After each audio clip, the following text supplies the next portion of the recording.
David Game Reviews presenta... El año 1980 fue testigo de la publicación de Ultima, un CRPG primordial y primer juego de mundo abierto basado en un universo de fantasía medieval. Ultima estaba influenciado por dragones y mazmorras y por el universo fantástico de Tolkien, pero además también es un simulador de combate entre naves espaciales y de viajes en el tiempo. Seguramente os habréis quedado perplejos ante esta combinación de elementos que parecen muy contradictorios. Para solucionar este dilema vamos a hacer un buen repaso de la vida de Richard Garriott y después pasaremos a analizar Ultima 1 tal y como solemos hacer en este canal. Venga, vamos allá.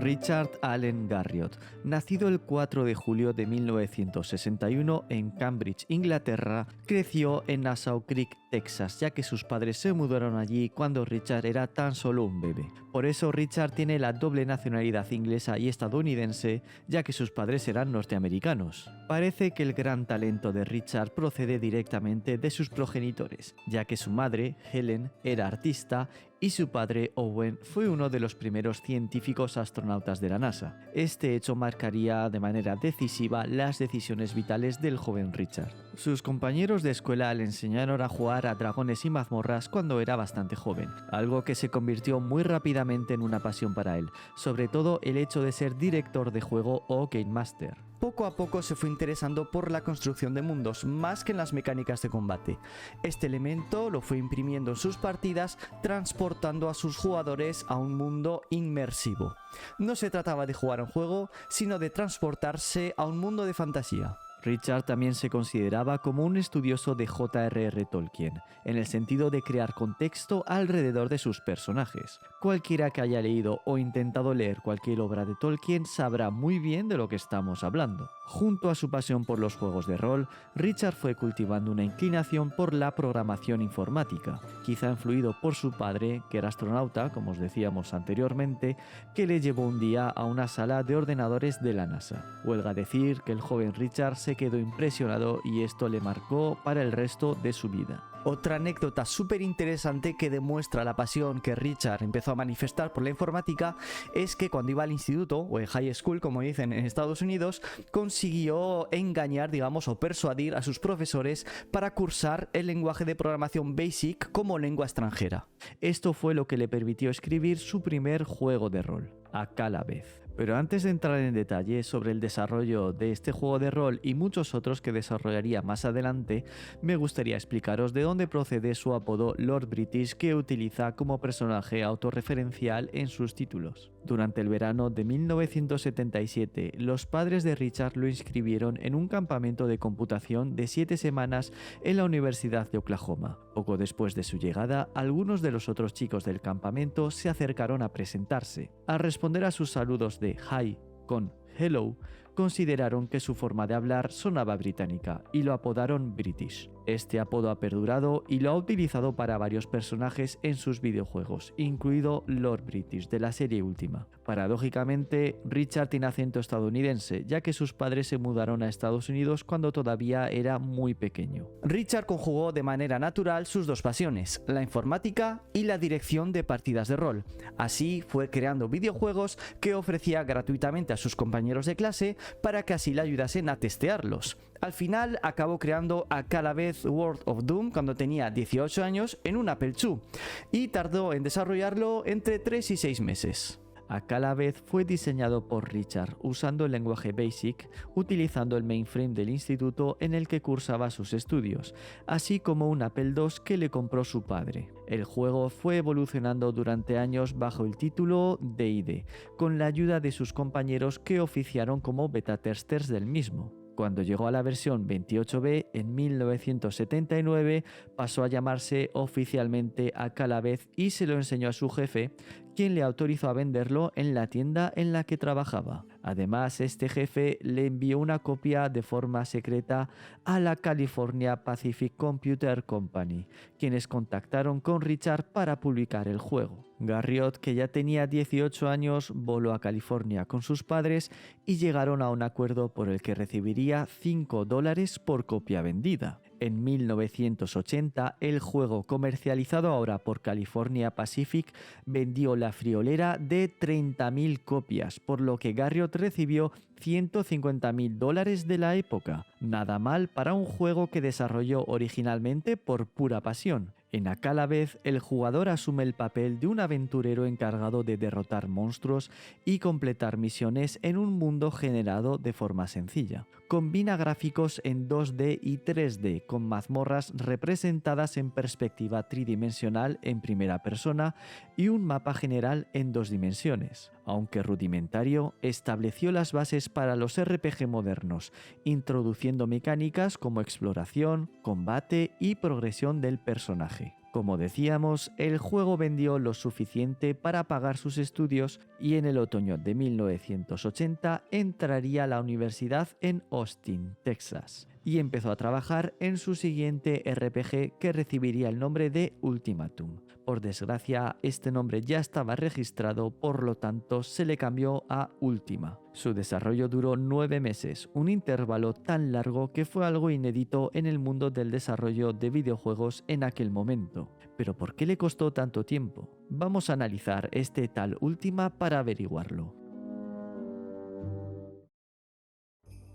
Ultima es un CRPG que también se puede considerar como el primer juego de mundo abierto de la historia. Este mundo abierto está formado por un sistema de gráficos en mosaico, que debemos de agradecer a Ken Arnold, amigo de Richard y experto en programación en lenguaje ensamblador. Su dominio del lenguaje ensamblador fue necesario ya que Richard dominaba el lenguaje BASIC, que no era lo bastante potente como para permitir este sistema inédito de mundo abierto formado por losetas o baldosas. Ultima fue lanzado en 1981 para Apple II. Pero la manera más sencilla de jugarlo hoy en día es en su porteo para MS2, que fue publicado en 1987. Lo ideal de todos modos es adquirir la versión que existe en GOG, que incluye el juego más el emulador DOSBox configurado y listo para jugar. Esta es la versión a la cual pertenecen las imágenes que estáis viendo ahora mismo. En Ultima, la acción transcurre en Sosaria, en donde Mondain, un joven príncipe problemático pero muy poderoso en el uso de la magia, asesinó a su padre Wolfgang por celos por el derecho de nacimiento de su hermano mayor y por el deseo de la gema rubí de su padre, un poderoso artefacto capaz de aprovechar el poder del sol sosariano, creando horribles bestias y reclutando monstruos sedientos de sangre para que cumplieran sus órdenes. Mondain llegó a la guerra con el reino de Akalabeth, aunque sus fuerzas fueron derrotadas por el joven caballero Lord British, quien fue proclamado rey por su gesta heroica. Tras esta derrota, Mondain, codiciando un poder ilimitado, utilizó la magia de la gema rubí del sol contra sí mismo, creando la gema negra de la inmortalidad, de modo que su vida y sus obras pudieron volverse eternas. Este hecho desató la primera era de las tinieblas, en la que los horrores, desencadenados por Mondain, asolaron las tierras de Sosaria. Mondain también forjaría alianzas con criaturas que vivían entre las estrellas, volviendo hostiles a los mismísimos cielos. Es aquí en donde nuestro personaje, el forastero, entrará en acción para salvar Sosaria de la tiranía de Mondain. Lo primero que tendremos que hacer al comenzar una partida será crear nuestro personaje, como buen juego de rol. En este sentido tendremos una serie de puntos que podremos repartir entre los distintos atributos tal y como deseemos. Estos atributos son clásicos del mundo del CRPG y consistían en fuerza, que gobierna el daño causado por un personaje, agilidad, que aumentaba la posibilidad de golpear y robar con éxito, resistencia aumentaba la defensa contra los ataques, carisma influía en los precios en tiendas, sabiduría daba capacidad de lanzar hechizos con éxito y la inteligencia que afectaba los precios al vender y poder de lanzamiento de conjuros. Estos atributos se pueden aumentar visitando los distintos postes indicadores de Sosaria, siempre que el forastero no entre en uno de ellos 2 veces seguidas. También se puede ganar fuerza completando una misión del rey. A continuación tendremos que elegir el género. Esto no tiene ningún impacto en el juego, pero por desgracia para algunas personas solo se pueden elegir dos, hombre o mujer. Respecto a la elección de raza, pues hay que decir que el único impacto que tiene es una bonificación en el nivel de atributos al comenzar. Humanos 5 puntos de inteligencia, elfos 5 de agilidad, enanos 5 de fuerza y Bobit, que es una descarada referencia a los hobbits de las obras de Tolkien, nos darán 10 puntos de sabiduría, restando 5 puntos de fuerza. El último aspecto que tendremos que elegir será nuestra clase. Además de un bonus de atributo, también podremos obtener una habilidad especial. Por ejemplo, el mago tendrá acceso a 4 hechizos exclusivos y el ladrón contará con una mayor probabilidad para robar con éxito. Tras la creación de personaje, seremos escupidos al mundo abierto, en donde podremos recorrer la superficie o entrar en cualquier mazmorra a nuestro libre albedrío. Pero para hacer avanzar la historia tendremos que entrar a los castillos y completar las misiones entregadas por los reyes de cada territorio. Existen dos tipos de misiones. El primer tipo consiste en encontrar una señal que sirve para aumentar los atributos de nuestro personaje. Estas misiones no son esenciales y por lo tanto se podrían considerar como misiones secundarias. Eso sí, para entrar a las mazmorras con éxito, será fundamental visitar todas las señales que podamos y todas las veces que queramos para poder estar a la altura de los monstruos terribles que nos esperan en los niveles inferiores de cada mazmorra. Y este es precisamente el objetivo del segundo tipo de misiones que nos puede dar un rey. Consisten concretamente en eliminar un monstruo predeterminado.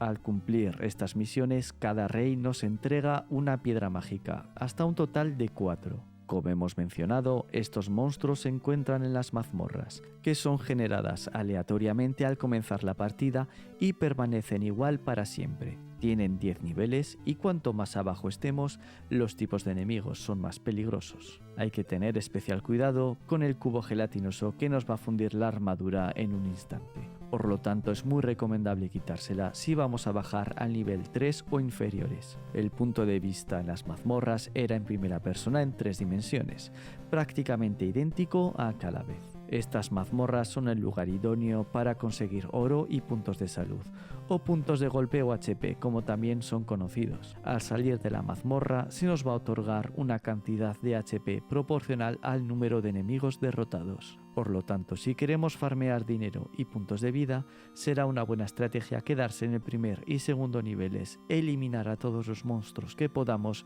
y salir. Repitiendo esto de forma sucesiva, podremos amasar una gran cantidad de oro y de puntos de salud, que no tienen límite, al contrario que en la mayoría de juegos de rol de hoy en día. Este dinero que podremos recolectar al eliminar enemigos se podrá gastar en tiendas. Los artículos que nos serán propuestos por los diferentes comerciantes consistirán en armas, armaduras, comida o un medio de locomoción, tal y como un caballo, una fragata, un coche volador o un transbordador espacial. Sí, amigos, he dicho transbordador espacial, porque en un momento dado de la historia será necesario volar hasta el espacio exterior. En este momento, Ultima se va a convertir en un shoot 'em up en primera persona. Para poder progresar será necesario eliminar a 20 enemigos interestelares para alcanzar el rango de as del espacio. Por cierto, la forma de estos enemigos tiene una forma sospechosamente similar a cierta franquicia que habla de guerras en las estrellas. Pero volviendo al tema,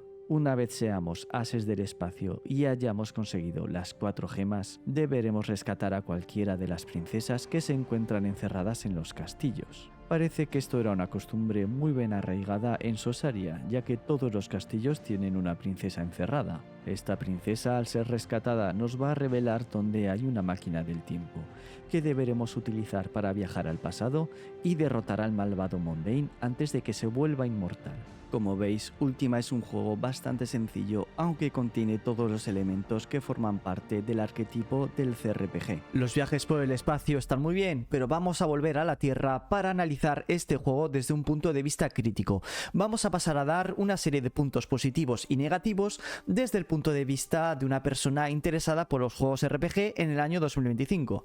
Por supuesto, no me puedo imaginar otro tipo de jugador que podría estar interesado en probar este Ultima.